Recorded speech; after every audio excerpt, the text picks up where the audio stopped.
The weight of the world seemed to press down on Moses as he looked back at the raging sea. On one side, the Hebrews stumbled onto the far shore, collapsing in exhaustion. Many were still inside the sea, though, racing desperately against time to escape. Pharaoh's army thundered closer, filling their path like a dark wave about to crash over them. His heart pounded against his ribs, threatening to burst out of his chest. There was no turning back now. No matter how he felt, he had to believe, had to trust that the Lord would help them, because if he didn't, the entire Hebrew nation would perish. He raised his staff high above his head, staring out at the relentless advance of Pharaoh's chariots. They were almost upon them. Soon, they would be upon them. The screams of the drowning, the desperate cries for help, it was all about to end. Now or never. Then he heard the Lord's voice ring out across the desert sands, clear and strong, commanding his attention. Now, the Lord said, now is the time. Stretch out your hand over the sea and let the waters part so that my people can escape. His hand trembled, but he forced it to steady. Taking a deep breath, he stretched out his hand over the churning water, willing it to obey. But nothing happened. For a moment, there was only the sound of the wind whipping around them and the distant shouts of the pursuing soldiers. Time seemed to stop, each second stretching into an eternity. Then the water began to move, not parting, but rising. It roared like a wounded beast, a storm unleashed, crashing over the shore in massive waves. The sand beneath his feet shifted, giving way to the rising tide. But that wasn't what the Lord had commanded. Why wasn't it parting? Panic threatened to overwhelm him, but he pushed it away, refusing to give in. He had to believe, had to have faith. Looking back at the approaching Egyptians, he knew there was no turning back. With a final surge, the wall of water crashed forward, engulfing everything in its path. Then it fell away just as suddenly as it had risen, revealing a dry path through the sea. The sight that greeted him made his heart skip a beat. Before him lay the parted waters, stretching as far as he could see, a pathway to freedom. As they watched on, the angry sea roared, tossing and turning, trying to break free from his grasp. The Israelites stared in disbelief, their faces pale with shock. Some were too afraid to move, too stunned to speak. Others broke into joyous shouts, their voices echoing across the desert, praising the Lord for his deliverance. It was then that the second wall of water crashed down. The chariots and horses, caught in the grip of the roaring waves, were swallowed whole. Some soldiers attempted to flee, but they couldn't. They were all swept away, their screams abruptly cut off by the relentless flood. Crashing over them, one by one, the pursuing chariots vanished beneath the waves, disappearing into the churning water along with their riders. Chariots and horsemen alike became the playthings of the raging sea. Moses watched, mesmerized as the water, obeying his every command, swallowed up Pharaoh's army, horse, rider, and all. Their desperate cries for mercy were drowned out by the relentless roar of the waves. Was this the end? Had the Lord finally decided to wipe out Pharaoh and his army? He couldn't be sure, but he had to believe that the Lord wouldn't abandon his people. But then something unexpected happened. As the water reached Pharaoh, his face twisted in a mask of terror. In a last-ditch effort to escape the advancing waves, he struggled to climb onto his horse and urged it to plunge into the sea. But the water was rising fast, and soon enough, even his valiant steed could swim no more. With a final snort, the horse went under, dragging Pharaoh down with it. The king's horrified scream was swallowed by the sea, and then there was silence. Slowly, the water began to recede, leaving behind a scene of utter devastation.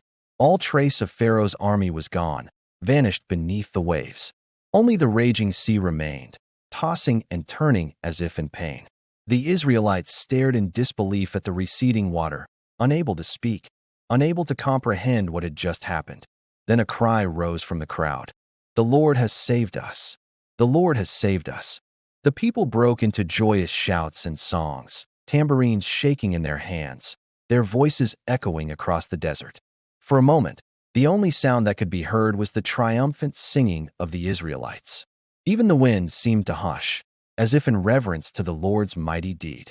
Moses joined in, lifting his voice in praise. "I will sing unto the Lord, for he has triumphed gloriously. The horse and his rider has he thrown into the sea." He sang, his heart swelling with emotion. The words of the song seemed to pour out of him, a testament to the overwhelming joy and gratitude that filled his soul. Finally, they were free, free from the shackles of slavery, free from the clutches of Pharaoh and his army. As the people celebrated their deliverance, their voices echoing across the vast expanse of the desert, Moses turned his gaze toward the wilderness that lay ahead. The immediate danger had passed, but he knew that this was only the beginning. Greater challenges and trials awaited them in the vast and uncharted wilderness. He saw the pillar of cloud shift and move, beckoning them forward, guiding them deeper into the unknown. With a mix of apprehension and determination, Moses led his people forward, their footsteps echoing the rhythm of freedom, their hearts beating in unison as they ventured into the uncharted wilderness, guided by the pillar of cloud. The euphoria of their deliverance slowly began to fade, replaced by the sobering realization of what lay ahead. The vastness of the wilderness stretched before them, a daunting expanse of shifting sands and rugged terrain. The Israelites, their spirits high from their miraculous escape, now faced the harsh realities of their journey. The celebrations died down, and a sense of uncertainty settled over the camp. The Israelites, weary from their long trek and uncertain of what lay ahead, began to grumble. The memory of their past hardships, the biting hunger, and the scorching sun, it all came flooding back. Some looked back at the receding sea, a tangible reminder of their miraculous escape. Others stared ahead, their eyes fixed on the elusive promised land. In the midst of it all, Moses stood tall, his gaze unwavering. He knew that their journey was far from over. The wilderness, with its unforgiving terrain and harsh conditions, was only the beginning. Scarcity and hardship, he knew, would test their resolve and faith. But he also knew that within their midst was a God who had already shown his power and was more than capable of seeing them through. As the sun dipped below the horizon, casting long shadows across the camp, the full weight of their situation pressed down on the Israelites. The wilderness, with its lurking dangers and scarce resources, seemed to stretch endlessly before them, promising nothing but hardship and despair. Hunger gnawed at their stomachs and thirst parched their throats. Fear crept into their hearts, whispering doubts and despair. There, amidst the gathering darkness and the growing fear, a single figure stood out. Moses, with his staff held high, his eyes fixed on the heavens, seemed to radiate a calm that drowned the chaos around him. He knew that their journey had only just begun, that the true tests lay ahead in the desolate embrace of the wilderness. But he also knew that they were not alone. The God who had delivered them from the clutches of Pharaoh had promised to be with them every step of the way. And so, as the night deepened and the stars twinkled above, Moses rallied his people, his voice echoing with unwavering faith. "Fear not," he declared, "for the Lord who brought you out of Egypt is with you."